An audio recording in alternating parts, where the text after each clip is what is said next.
The Gospel of John, chapter 19. Then Pilate took Jesus and had him flogged. The soldiers twisted together a crown of thorns and put it on his head. They clothed him in a purple robe and went up to him again and again, saying, "Hail, King of the Jews!"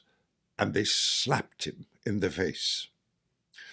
Once more Pilate came out and said to the Jews gathered there, "Look, I'm bringing him out to you to let you know that I find no basis for a charge against him." When Jesus came out wearing the crown of thorns and the purple robe, Pilate said to them, "Here is the man." As soon as the chief priests and their officials saw him, they shouted, "Crucify! Crucify!" But Pilate answered, "You take him and crucify him. As for me, I find no basis for a charge against him." The Jewish leaders insisted, "We have a law, and according to that law he must die, because he claimed to be the Son of God." When Pilate heard this, he was even more afraid, and he went back inside the palace. "Where do you come from?" he asked Jesus. But Jesus gave him no answer. "Do you refuse to speak to me?" Pilate said.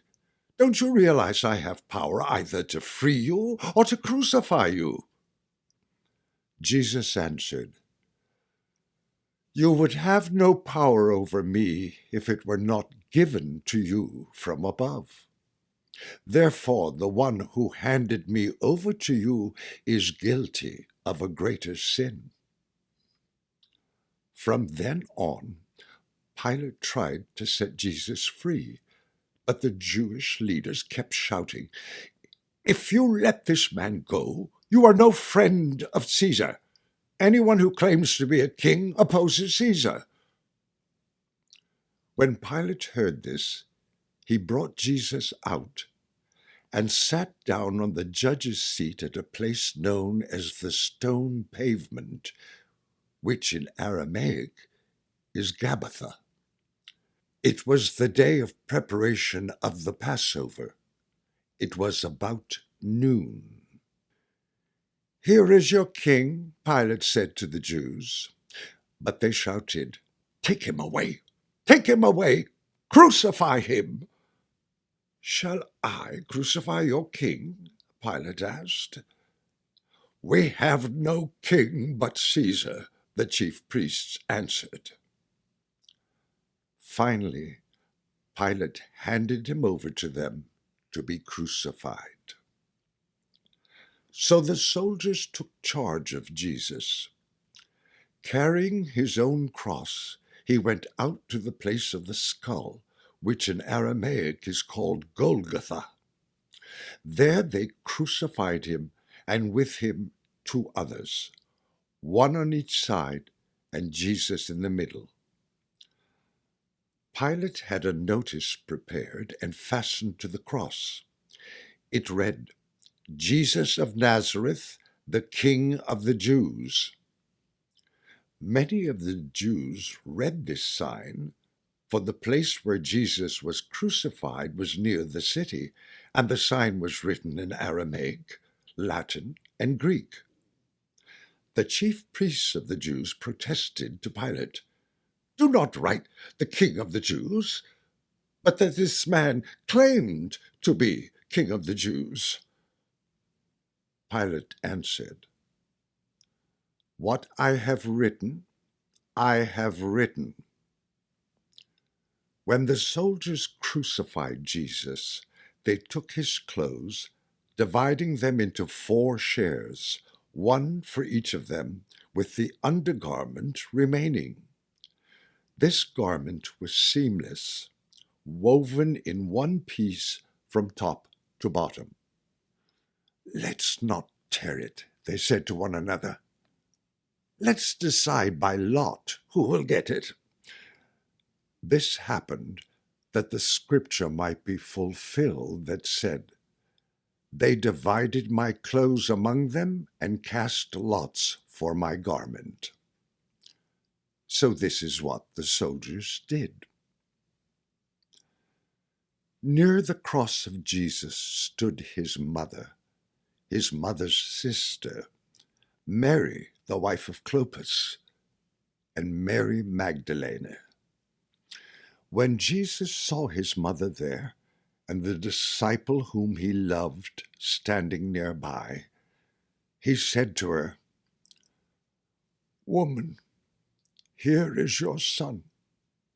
And to the disciple, "Here is your mother." From that time on, this disciple took her into his home. Later, knowing that everything had now been finished, and so that Scripture would be fulfilled, Jesus said, "I am thirsty." A jar of wine vinegar was there, so they soaked a sponge in it, put the sponge on a stalk of the hyssop plant, and lifted it to Jesus' lips.